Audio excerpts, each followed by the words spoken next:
Hello there. Welcome to the Terror Survival Guide, a project I hinted at in the previous major video. Today, we will explore not only the different terrors to watch out for, but evasive playstyles you can employ to lengthen your survival time or even defeat the threat once and for all. Okay, but what is a terror? A terror is a physical manifestation of the subject exclusive to none or dark-blooded mutations. They transform the subject into one of three entities of their choice, being the night demon, corpse flower, or grave mother. Once a terror has been selected, a sound cue plays map-wide to alert operatives.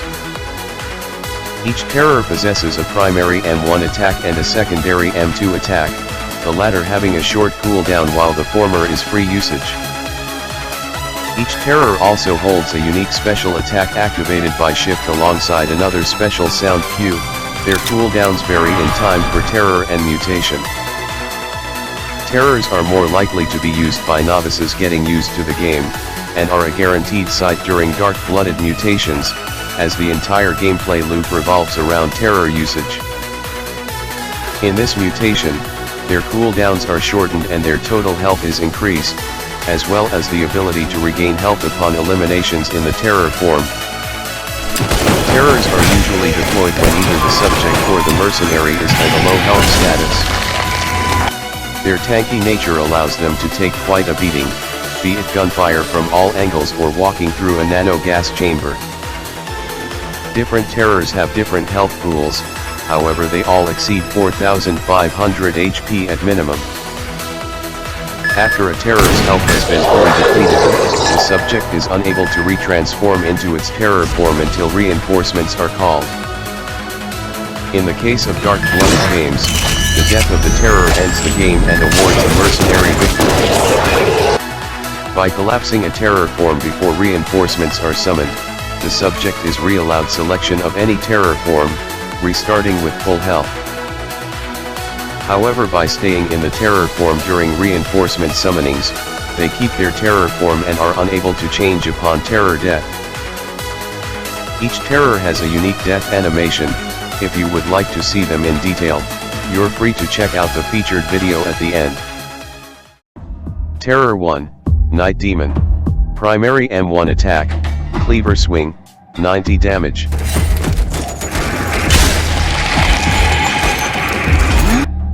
Secondary M2 attack, Demon Slam, 75 damage, penetrates walls, and destroys equipment.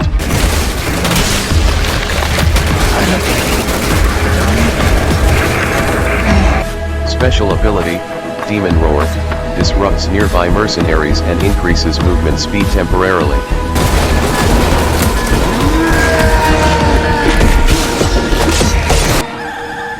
This behemoth manifests in the form of a medieval knight, his chest bearing a satanic eye. He is equipped with a cleaver, his weapon with which he performs his attacks. In exchange for movement speed, he gains a massive amount of durability, making him the tankiest beast of all three terrors. He is very tall as well, and can find trouble crouching down to narrow passageways. Use this to your advantage to slip away from him. But he's appeared. Given his ability to do area damage and wipe out equipment, it is ill-advised to engage in close quarters combat. Try to engage him at least 30 studs away. Given his slow movement speed, it is very easy to outrun him and slip into a small doorframe. Night Demon has the shortest cooldown, usually a few seconds. If you hear the terror transform sound followed by the special ability sound seconds after, it means that a night demon is in your field of operation. Fun fact, this is the only terror to appear in a spin-off game Contact A888, where he manifests before Hazard level 20 in the Reality Severance event.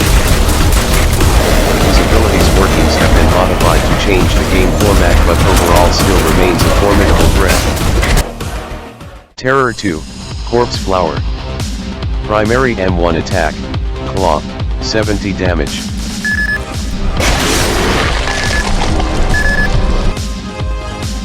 Secondary M2 attack, eviscerate, 90 damage.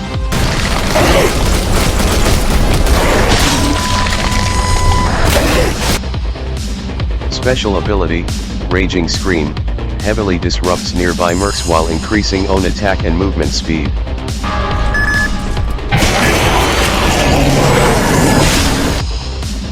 This terror takes advantage of the art of disguise. It manifests itself wearing the clothing of a present or recently killed operative.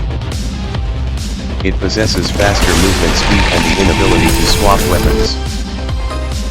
Its small body gives it excellent agility, however it also has the least health of any terror, rarely passing the 8,500 mark. CFS can be detected with the built-in OGS camera, which will emit a beeping noise if the terror is near. You can also pay attention to the running speed and the weapon holding. The CF is able to hold strong and large weapons in a single hand, such as snipers and battle rifles.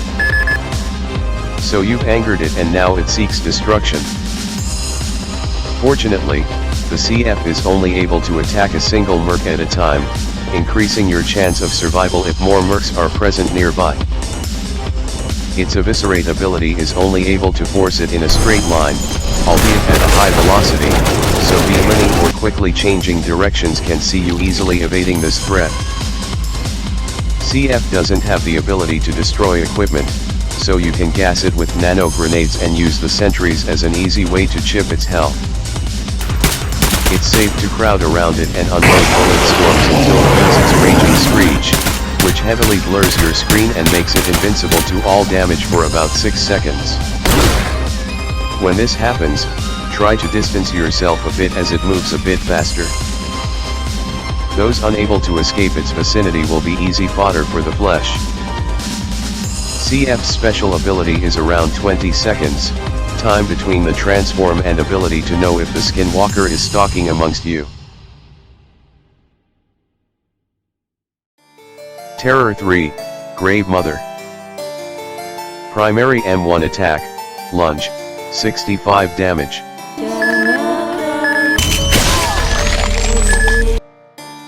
Secondary M2 attack, Mother Stake, 25 damage.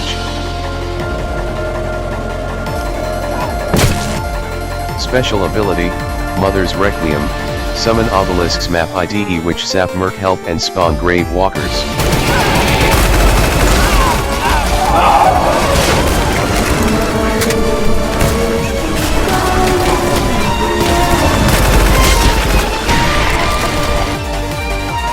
Ruins of a female grave terror haunts the field, her presence raising the dead to fight alongside her. She strides with an axe, striking at anyone who dares thread her path. She possesses slightly longer range, allowing her to directly hit targets a few studs away. GM's secondary ability allows her to throw a stake at a target. Once this stake has landed, it will inflict 25 damage to anyone nearby per 1.3 seconds. This allows her to effectively lock off an area, unless mercs are willing to sacrifice some health to get past. This is especially dangerous around corners and stairwells, areas where mercs would be spending the most time walking in. Annoyingly, this also works on anchors too, allowing for a total anchor lockdown until she throws another stake or collapses her terror form. GM's passive ability is to resurrect recently fallen mercenaries as corpse walkers.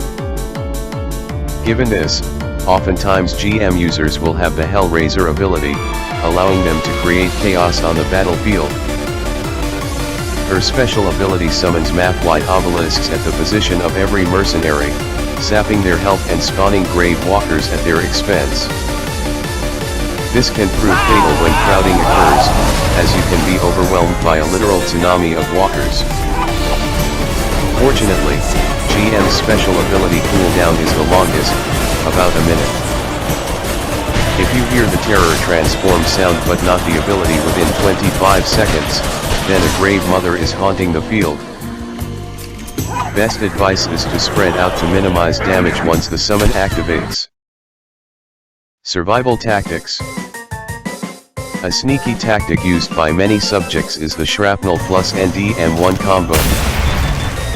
The idea is that the shrapnel bomb deals 10 damage and the M1 attack of the Night Demon deals 90 damage, totaling 100 damage, enough to eliminate an unarmored mercenary. However, this strategy is easily combated by equipping plates, either as a tactical or from someone. This raises your total health from 100 to 120 or 140, allowing you to take both damages. Another way of surviving any terror attack is the MTI and armor combo. By using the tactical plates, giving you 140 health, and the maximum damage you can take from a terror is 90, reducing you to 50 health. Using a stim which would grant you 30 health, now 80, and then a plate which would fill in the remaining 60 health, fully healing you back to 140. This strat only works if you have 110 plus health before impact, accommodating for the 2 MTIs used. It always helps to be vigilant and communicate with teammates to relay information about the current terror form and where it currently is. Keep a sharp ear out for the terror transform sound, especially after you have taken damage. It just might help you grab an easy subject elimination. Try not to corner yourself. That knowledge is a huge advantage when outrunning a terror, knowing where tight spots and small doorways are key to evading. It should be noted that dark-blooded games focus upon terror kills. As such, it is uncommon to see the Demon Gate and Hell Seed usage in order to weaken mercs. It's not fully avoidable, especially when a wall of Hell Walkers and Grave Walkers block your path, but equipping plates can lengthen your survival time just a bit. No matter how skilled you are, there will always be a cheat strategy or pure upskill by the terror user. It is unavoidable in such circumstances and it's better to accept the situation which just shows cowardice and ruins the game. Spraying the terror with pepper balls can blind a terror temporarily, as well as give you experience points. Use this distraction to slip away or distance yourself from the pressure. Spread out and prioritize anchors. Terrors love large swathes of mercenaries, so it's optimal to split into duos or trios and grab the anchors as fast as possible. Dark-blooded games tend to fall apart once the anchors are within reach, as mercs will split up as their goal has shifted to surviving the timer. Don't call reinforcements if not needed. If more than half of the team is still alive, it's more than likely that the game can be completed, unless time is running too short, less than 45 seconds with less than 2 anchors complete. Reinforcements regenerate the subject's health and terror form. Support your fellow mercs during the terror match. Medics and armor are vital roles in lengthening the fight and increasing survivability of mercs.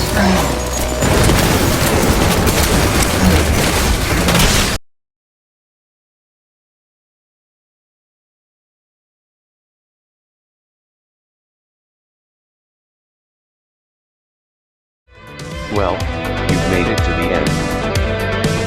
I greatly appreciate your support over the last video, it means a lot to me. I'm not too sure what my next project might be, I'll let you know in the community tab once I find myself there. If you want a sort of reverse guide, how to play with terror as well, I recommend ___s videos.